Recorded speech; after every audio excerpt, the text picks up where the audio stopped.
Good evening, visitors. Welcome to the Australian War Memorial's last post ceremony. My name is Robert Adams, and joining us today from the Royal Australian Navy is Chief Petty Officer Gian Archer. As always, we welcome the veterans who have served, those that are still serving, and the families that love and support them. The live stream of this ceremony is made possible by the Returned and Services League of Australia and the RSL and Services Clubs Association. We welcome members who are watching the broadcast of this ceremony across Australia. During this evening's ceremony, wreaths will be laid at the base of the pool of reflection by visitors to the memorial and students on behalf of St. Peter's College visiting from St. Peter's in South Australia. If you are able, I now invite you to please stand and join in singing the national anthem.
Students and visitors who are able to be seated, you may now please do so.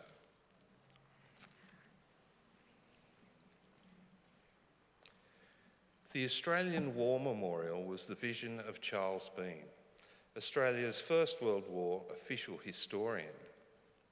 Bean landed with the Australian troops on Gallipoli and stayed with them at the front through to the end of the war.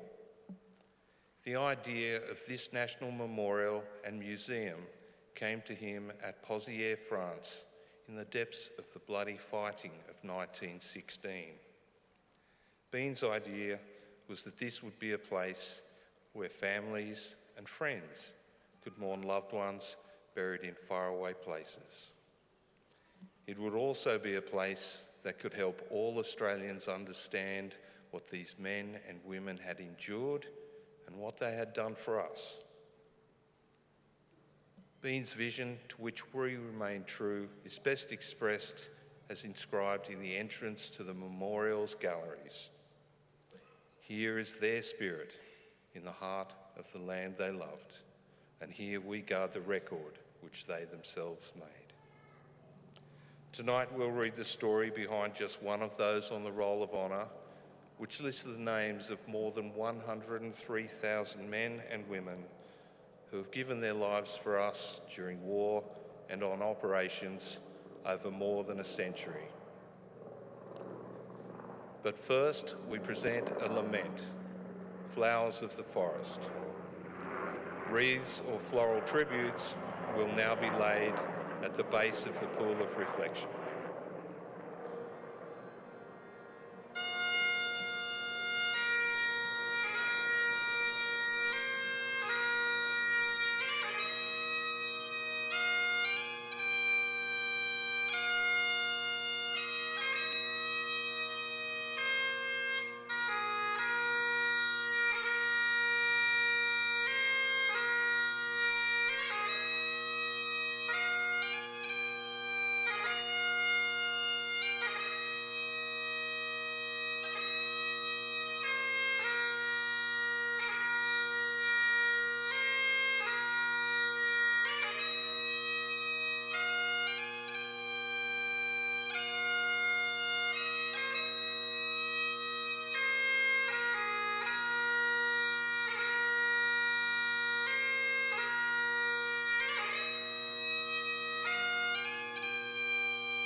Today, we remember and pay tribute to Private William Edward Dullea. William Dullea, known as Ted, was born in Saddleworth, South Australia on the 8th of January 1895. He was the youngest son of Daniel and Mary Dullea and grew up in a large family in which his eldest sibling was nearly 20 years his senior. His father worked on the railways and died when Ted was 8 years old. His mother was a keen gardener and a faithful member of the Catholic Church. Ted Dullea was educated at the Saddleworth Public School and went on to work as a clerk at the Saddleworth Railway Station.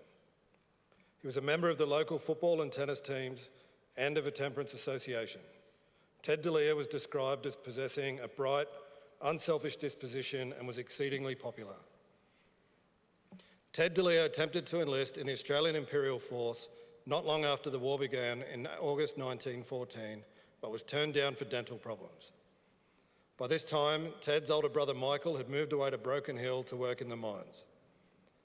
In August 1915, a year after the war began, Michael caught the train to Saddleworth, where he was joined by Ted and a friend, Norman Maxwell, and the three went to Adelaide together to enlist. Ted had probably had dental treatment, as he was accepted without comment on the state of his teeth. He, his brother and his friend were posted to the 13th Reinforcements of the 10th Battalion, and after a period of training in Adelaide, left for active service overseas together early in 1916. The Dullea brothers and their friend Norman Maxwell arrived in Egypt not long after the Australians had been evacuated from the Gallipoli Peninsula. The AIF was undergoing a period of expansion and reorganisation, and as part of this process, the three were split up. Ted was transferred to the newly formed 50th Battalion, while his brother Michael went into the Pioneers and Norman to the artillery. Private Ted Dullea was sent to France to fight on the Western Front in June 1916.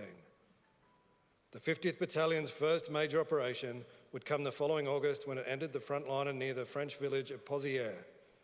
By the time Ted entered the lines, his brother Michael had been killed at Pozières with the 4th Pioneer Battalion.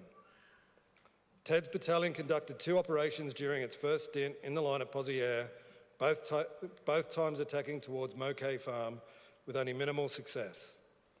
On the 14th of August 1916, during the second attack at Moquet Farm, Private Ted Dullea was shot in the arm. He later wrote, "We hopped over the parapet and were halfway across no man's land when I stopped my souvenir. I finished with the boys and we dug the Boches out of their holes. Later, I had a ride back to the base in a motor ambulance." Having had his souvenir bullet taken out of his arm, Dullea was transferred to England for his convalescence. He spent what was described as 2 splendid months in that country, during which time he was afforded the opportunity of seeing many of the most interesting parts of England and Scotland. Dullea was to return to the battlefield in February 1917 as the Germans were withdrawing to a strongly fortified position that would become known as the Hindenburg Line. The 50th Battalion was involved in following the withdrawal. On the 2nd of April 1917, the 50th Battalion took part in an operation to capture an outpost to the Hindenburg Line in the French village of Norrouilles. The 50th advanced on the village from the south, encountering heavy enemy gunfire as they went. The village of Norrouilles was captured, but at a heavy cost. The 50th Battalion suffered more than 350 casualties, more than a third of its strength during the attack. One of the more than 100 men killed was Private Ted Dullea. No record remains of the manner of his death, although it is likely to be the result of heavy machine gun fire coming from the village during the attack.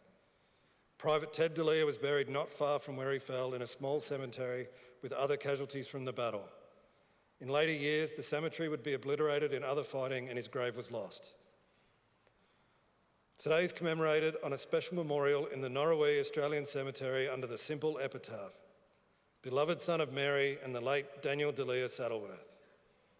He was 22 years old. Ted Dullea was one of 4 brothers to serve during the First World War. Charles was killed in action later in 1917, leaving only one Dullea brother returned to Saddleworth after the war. Ted's name is listed in the Roll of Honour to my right, among almost 62,000 Australians who died while serving in the First World War. His photograph is displayed today by the Pool of Reflection. This is but one of the many stories of service and sacrifice told here at the Australian War Memorial. We now remember Private William Edward Dullea, who gave his life for us, for our freedoms, and in the hope of a better world.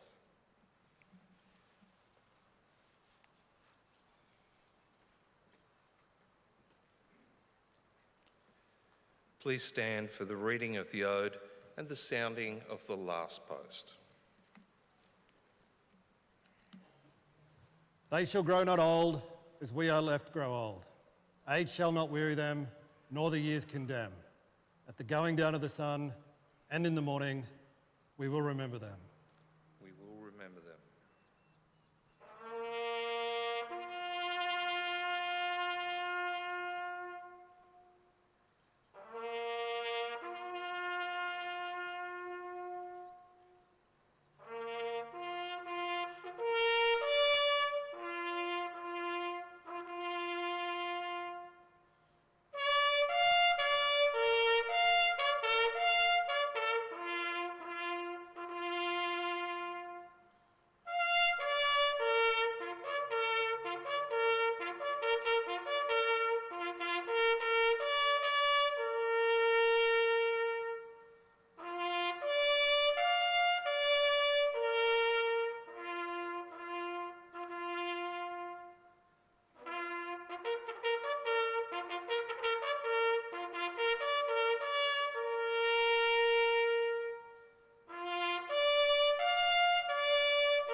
Lest we forget. Lest we forget.